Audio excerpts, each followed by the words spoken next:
Hey everyone, welcome back to my channel. I am Haja, nice to meet you.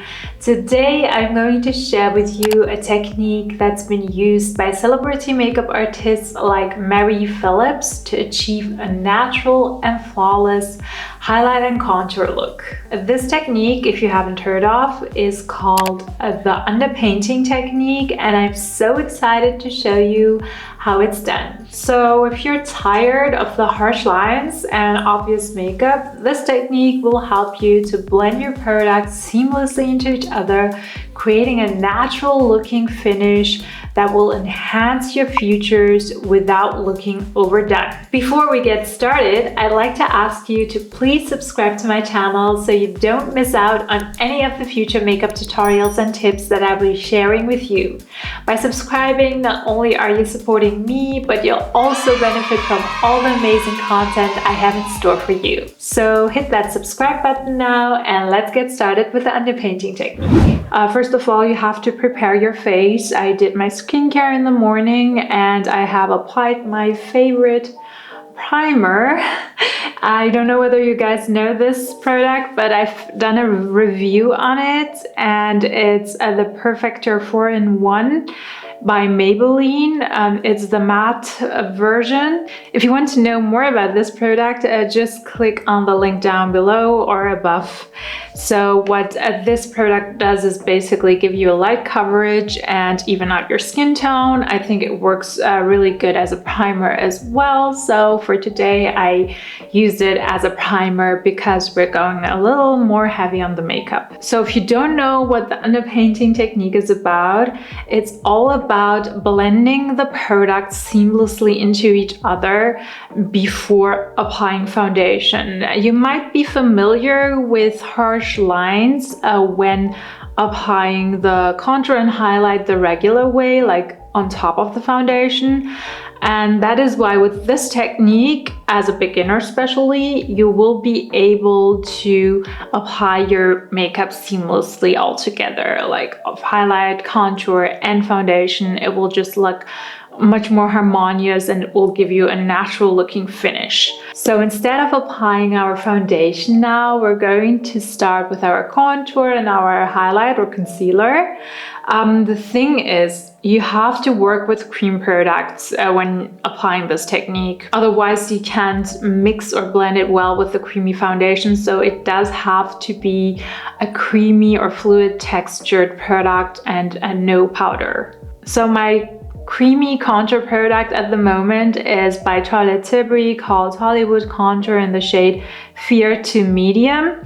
Honestly, guys, you could go one shade darker if you want to, because in this technique, you either have to work with a light coverage foundation so that you basically can see the contour through, or you work with a darker shade of contour, like 1 to 2 shades darker than your regular contour shades, so you will be able to see the contour through a high coverage foundation, if that makes sense. So as for the concealer, you can go 1 to 2 shades lighter than your regular one, and it doesn't matter which coverage you go for, but if you're using a high coverage foundation, maybe go for a high coverage concealer as well. First of all, I'm going to apply the contour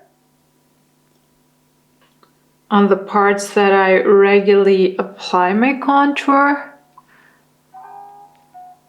and I do sometimes apply the nose, but I really don't like to contour my nose that much. So this is basically how I do it. The reason I did half of my face is this product dries fast, and when it dries, you can't blend it well. So the next product would be my concealer by Sephora collection.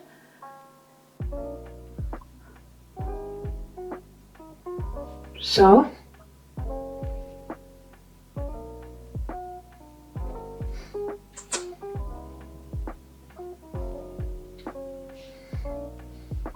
okay, so I'm going to blend half of my face really fast. I'm using a damp beauty blender.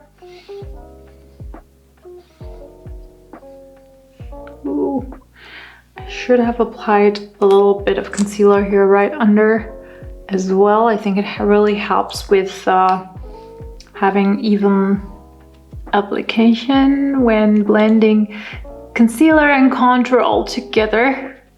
Okay, so my cheeks are so red. I don't know why I'm so flushed all the time. It's maybe the good blood circulation. It's a good sign though. So blend like so. You can also use two different tools. I don't know why I'm using one right now, but I will stick to that method. But you can use, like on this side I have my contour, so I will switch to the other side. And so guys, I don't know whether you follow me on Instagram or you don't. If you want to get daily updates, I would recommend you to follow me on Instagram, because recently I've announced that I'm going to have a Get Ready With Me live stream video on YouTube, and I would be really glad to meet you there. So yeah, more to that coming later. So, oh god, I have such red cheeks, really don't know what to do with them. But I feel like I can apply another layer of contour here, since my contour is just not dark enough for a foundation to on top of it.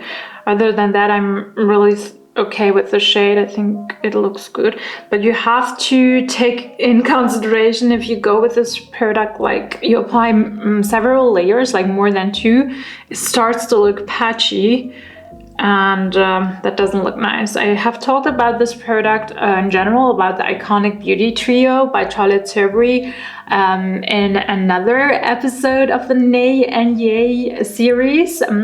If you guys haven't heard about it, the Yay and Nay series is basically, I have made a playlist, is basically a series where I review not sponsored products. So it's going to be honest reviews, really my opinion on the products that I have purchased my own. So I would recommend you to follow that, and yeah, look for updates, because I do once in a while do an update on a new hyped product.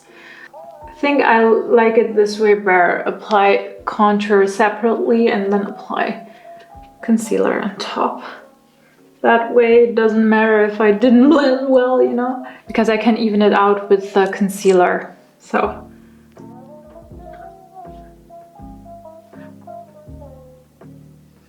oh, I didn't apply contour on my nose. I will. So that's how it's done.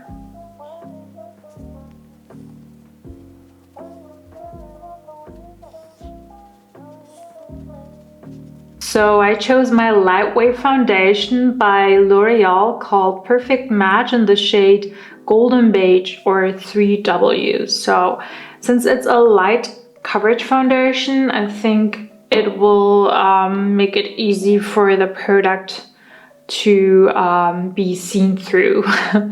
So we're going to apply the product using a foundation brush. The thing is, you shouldn't blend in sweeping motions, otherwise you might make the product beneath fade away. That is why I would suggest you to go in dabbing motions. So you can also use a beauty blender if you want to. As I said, the product should be minimal. Even if you apply a light coverage foundation, it should be minimal. I already like the results. Although it is not the final result, I really like it. You see, this is like the after and this is the before. So what I also noticed when applying the underpainting technique is you tend to work more lighter when using foundation. You don't use a lot of layers or a big amount of foundation, just because you want to make sure that the contour and highlight is being seen through the skin or the foundation. So I really like the natural result, because whenever I apply foundation on its own first, my face just looks blank, and then when I go on top with contour and concealer, I have the feeling it doesn't blend well with the makeup until a few hours after the application. And here you can see it did blend well with my foundation right after the application of foundation, and that is yeah, that is a nice thing. I think it really looks natural and beautiful. So if you're into natural makeup, I would really highly recommend you this technique. So yeah, so basically guys, we're done with the application. I told you it's going to be real quick, but what I want to do next is I want to apply cream blush and cream highlighter. The reason I'm going to use cream blush and cream highlighter is I think it will give me a natural finish with the cream products I've applied previously. I think cream with cream works really well instead of cream with powder. Unless you have oily skin, really oily skin, of course you can go for powders, but not with the underpainting technique. What I meant was just the blush and the highlighter. So I'm going to apply blush first on the apples of my cheeks and a little on top of my cheekbone towards my temples. For that, I'm going to use my fingers and just blend the product. Oh, by the way, I forgot to set my concealer. I will do that after this step. And I also have heard about a technique where you apply your blush close to your concealer, close to your under eye area. That way it kind of like gets color corrected and your under eye makeup just looks so much more natural. I can approve it a little, but you just don't have to go too close. Like basically that is enough here. So, you know what's also not so in? Baking. Baking, basically, if you don't know, means you apply your setting powder and wait for like a few minutes and then dust it off.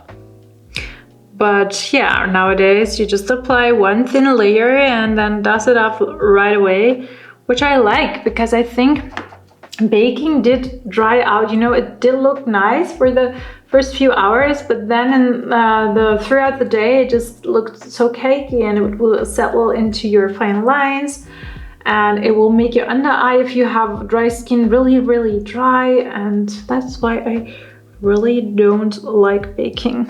And I didn't like it before as well. I just followed the trend, but maybe that is not the best thing to do. You have to see what works best for you. So the last step would be for me to apply my highlighter. I'm using the Charlotte Tilbury Beauty Light Wand highlighter in the shade Pillow Talk. So I really love these last two products. Apply on top of your cheekbones and a little under your brow bone. Will give you a nice lift, you know. This is my base, and I think it really looks nice. It really looks what I was hoping for. It looks glowy and natural. I really love it. Thank you so much for watching this video and learning the underpainting technique with me. I hope you found it useful and that you'll give it a try for yourself. If you have any questions or suggestions for future videos, please leave them in the comments below. And don't forget to mark your calendars for April the 7th at 6 p.m. Central European Time Zone, because I'll be hosting a live stream here on YouTube where I'll be doing a get ready with me style video. I've planned a fresh spring-inspired look that could be a great makeup tutorial inspiration for the upcoming holidays. I can't wait to share this experience with you all, so be sure to tune in and join me. Finally, if you've enjoyed this video, please give it a thumbs up and share it with your friends and family. And as always, don't forget to subscribe to my channel for more makeup tutorials.